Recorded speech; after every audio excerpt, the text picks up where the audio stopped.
philosophers talk to our times towards a theory of common notions, exerts us into men of reason and why they don't really form common notions, merely make judgments. One of the weird things about Spinoza is his logical inconsistencies that appear to be just pages away from each other in ethics. I've pointed out before, one of the things you do in ethics is to lose contact really with the numbers of things he calls essence. And the numbers of ways God is. Well, God is made in infinite ways, so that's all right. Is it? But the most glaring of these, and in some ways the most problematic apparently, is the problem of good and evil. You see, put simply, I think it was Edwin Curley pointed this out. Spinoza defines them in two different ways and doesn't appear to be aware of it. And his argument slides between the two different definitions. On the one hand, he has a very Spinoza-y definition. Good and evil are the same as pleasure and pain, but they're merely the consciousness of it. Okay? They're the consciousness of the transformation. And yet, he will also say, and he says that, I was checking it this morning, it's fairly early on in book 4, about Proposition 7, I think. But don't quote me on it. But in the preface to book 4, and again, when he's talking about the state of nature, he has a totally different definition of good and evil. He says that it's all about comparison. That good and evil are rules fixed by the state, and something that in a state of nature, where humans never compared themselves one with the other, wouldn't exist at all. Now, this is all rather nuanced, because it's clear that Spinoza doesn't really believe by this point in the state of nature at all. I think in Political Treatise he drops the myth altogether, because he doesn't really buy it. It's just, that was the form. What would humans be like in the wild? What would the first man be like? So you had to think that. So there's an issue, but it doesn't break from the overall problem that Spinoza appears to have defined it two different ways. All the more so as he draws a huge line under it. He says that pleasure and pain are not based on comparisons. It's not that you look back at your past state and feel pleasure because you've gone beyond it, but actually the pleasure is the power increasing. The pain is the power decreasing. The feeling actually is the transformation. It's one of the reasons, it's the main reason, that Spinoza has his emotive theory of time. For Spinoza, time really exists for us, not as an inner sense, but more as a way we understand our emotions, the way we're pulled towards hopes or fears, the way we think about the past and its repentances. It's the way time then becomes the locus, I suppose, upon which inadequate ideas resolve into our minds, and we are composed towards them or away from them. I often think that Spinoza is actually, in spite of his reputation, one of the most temporally aware of all philosophers. He has a lot of theories of time. I mean, that's another one on my list, by the way, of things that Spinoza calls the same, but are clearly quite different. You bang your head against. Now, you've got various strategies. You could use the analytical, scholarly stratagem, which is part critique. So you partly say, I think Jonathan Bennett said, I think it was him, that Spinoza was useless at handling counterfactuals. And as good and evil are always counterfactual within his philosophy, he always is under strain. He's not good at handling when he's arguing against something, which may or may not be true. To be honest with you, it probably is, if I'm honest with you. When I read that argument, I thought, yeah, probably fair enough. But for me, it's boring, so I wouldn't go there. I know, awful, isn't it? I'm a continental philosopher. I like to make things work. Or, and again, I think this was Edwin Curley, but also Jonathan Bennett, you say, well, ethics was written over the course of a life, about 20 years. It originally only had 3 books. And book 4 was one of the books he hugely expands. So basically, he never updated or changed his theory of good and evil. And we've just got 2 different theories. Maybe. Or you could, like dear old Deleuze, practically ignore it. Just a quick point about the Deleuze expressionist book. I always love it. If you've never read it, read Practical Philosophy instead, which is his second and much better book and much shorter. Thing about expressionism is that it spends its entire life in the book 1 and book 2 and barely bleeds into book 4 at all, which is the longest and most important, I would probably argue, book in ethics. It's just a thing about Deleuze. He wasn't terribly interested in Spinoza's moralities. So you could do all that. Or you could do what I'm obviously going to try to do, which is to make it not a contradiction. Yeah, of course I am. Because that's what I like doing. I like working out actually how these is the same. And then claiming boldly that this takes you right to the heart of Spinozaism. And I'm not sure it takes you to the heart, but it takes you some way in. So, the point about the apparent contradiction. Is good and evil a comparison or a direct feeling? Okay, that's the mystery. The point, of course, lies not, or at least that would appear to be the mystery. But that's not really what the problem is. The problem is about the notion of consciousness. Okay, and it's particularly about the notion of consciousness in relation to evil. Spinoza says again and again, you can have no adequate idea of evil. And therefore you can have no adequate idea of good, because you wouldn't have good if you didn't have evil. Comparison theorem. But you see, he's getting closer to reconciling the two when he when he has a proposition like that. Or he's clearly trying to. Because on the one hand, why do you have no adequate idea of evil? Well, you can understand it in a easy way or a profound way. The easy way is to say evil is necessarily an inadequate idea, and so you can have no clear idea of an adequate idea, and therefore you can have no idea of evil, because evil is just the consciousness of the idea of pain, which cannot be adequate. But actually Spinoza says far more than that. The idea is much stranger, because of course God has no idea of pain. It's not just then that the idea of pain doesn't exist in me, but somewhere in some part of the universe or something else, it does exist. Spinoza actually is committed to saying it doesn't exist at all. Okay? Not at all. It's not in God whatsoever. But you say everything that exists is within God. And Spinoza would say, yes, that's the point. That's the mystery. And you can see already the very idea that we can have consciousness of something that really doesn't exist in nature at all, only within us as we feel it. And that is just, we're literally feeling the passing of our power. That becomes a very remarkable idea, doesn't it? So the point then is, how do you capture?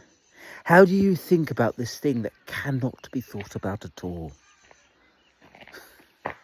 but that we feel, that we're conscious of? And that's, of course, where comparison comes in. You knew I was going to get onto that, but it's not really comparison.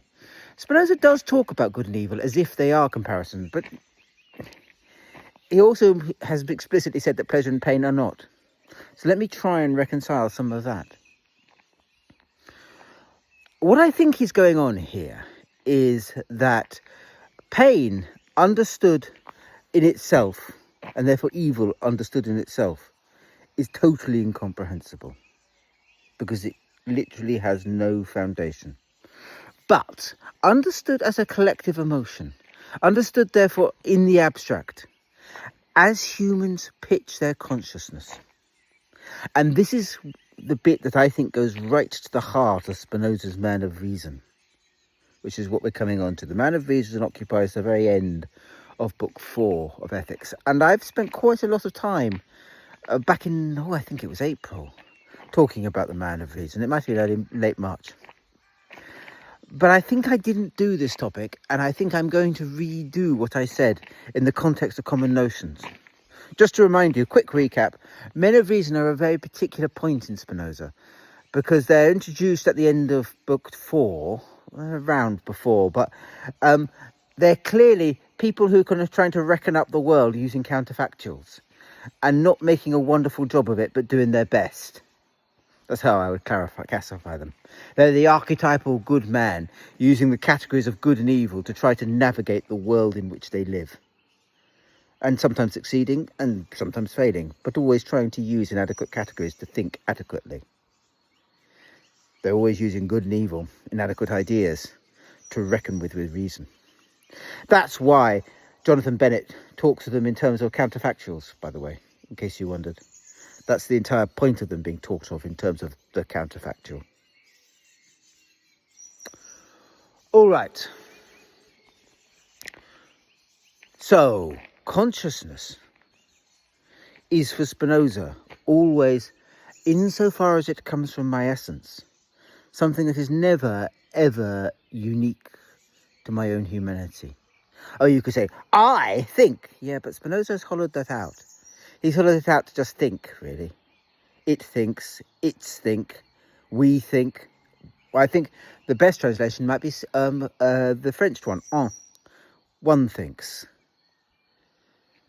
And that one is the sense in which we are all caught up within each other.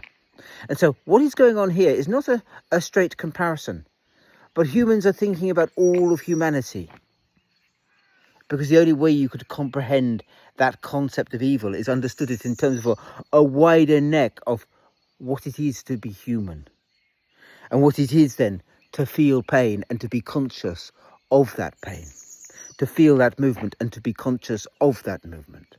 You are understanding then that transition from a higher state to a lower state and the pain that it causes in terms of a wider set of truths that you feel are true about humanity and about what should happen to the humans and what shouldn't happen to humans. And the evil that is done to you is all therefore understood in terms of what you could have been and what you would have been as a way of capturing something that could not be captured. That is the transition. But it is only possible because essence naturally pitches itself on the level of all of humanity. And evil invites a comparison between different states of me and myself and me and others. We only understand evil then because we have this wide conception of consciousness. And here you see, I'm doing two things at once, and let me be very clear. It is both that we have a wide conception of consciousness that allows us to make comparisons, but something else is also happening. Our very notion of consciousness is not something that we feel, that is not something that pertains to us alone. We imagine, we're sure, we know, it's a common notion, all other humans are conscious. And we understand our consciousness then as kind of a collective way we are conscious. One is conscious. One exists inside that consciousness. And so from that perspective, that one, my inadequate idea, my translation from one state to another state does become, if not comprehensible, catchable in an idea, caught in an idea, reflected into one, into an idea that is both a comparison, which is part comparison, part direct feeling. This is an example of it, and part thinking of it against a wider fabric of all the humans I could have been and am, which is almost a feeling of humanity. It's a complicated move, but the path there does exist. And it exists because of the strangeness of the concept of evil in Spinoza. Because it is an uncanny idea that a consciousness of pain, but pain is nothing. This is consciousness of nothing. And where is the nothing coming from? It's coming from our notion of wider humanity, of what it is to be human, and therefore what it is to have and to have lost. Consciousness in Spinoza. Because it is the idea of an idea, is always greater than the perception in which it is given. I think I'll go further. It's always other. He will claim that consciousness is just the knowledge of the thing in terms of the will. But of course, the will, as it is a direct expression of the human mind, is always much closer caught to the notions of virtue and of essence, because it is the human mind as it actually understands itself in its actual existence. So it's closer to how it understands morality, and closer, it's much easier, and he absolutely says it, to be a theoretical moralist. Because from the will, you can pitch out your humanity. You can easily untwist it and say, well, humans should do this, this, this, and this, and this, and we'll all live together happily. It doesn't happen, of course. I mean, he obviously says that. It never happens, because good and evil don't work as categories, because they don't really exist in God, so the entire thing falls. But consciousness has always got a slightly different footprint in the mind than the individual circumstances of which it is making conscious. That's the point here, because it is the idea of the idea and the idea of the idea of the idea, and that abstract set of realities. And again, that's one of Spinoza's really complicated moves. It's really complicated because it also gets caught up with the notion of attributes and objective and formal reasoning and all that jazz. I did it for attributes. If I start doing it for the idea of an idea, well, I will eventually have to do that. I'm not doing it today. I might do it tomorrow or the next day. But the point is that creates then the space for the man of reason. The man of reason is somebody who is trying to reckon up the forces of good and evil, reckon them as if they made sense, as they do make sense within the will, even if they don't actually exist within the world, which is probably the distinction that is most useful. They make sense in the will on the level of consciousness, although pain itself doesn't exist at all within God. It is me that makes it into an idea then. Me that has the idea, and as that idea exists, of course it exists in God, but it relates to something that is not of God. Some sort of formula like that. That's somewhere where he is. And that is, of course, why reason is so infantile at understanding how to change the world. And we could all change the world, couldn't we?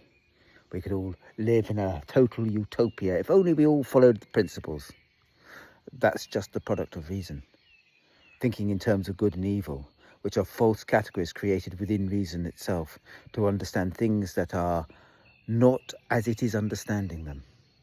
Pleasure, the augmenting of power, the coming into your own, is never as consciousness understands it then, merely the opposite of evil, because evil doesn't exist at all. This is a very profound idea. It's a profoundly stark, actually, view on the standard definitions of human morality, because good and evil become literally not and even good and bad. They don't just become silly categories or infantile categories or ways to make judgments. They become necessary deep errors of humanity that sentence it to understand what it is to be human wrong, and yet will masquerade as the deep truth to all our humanity.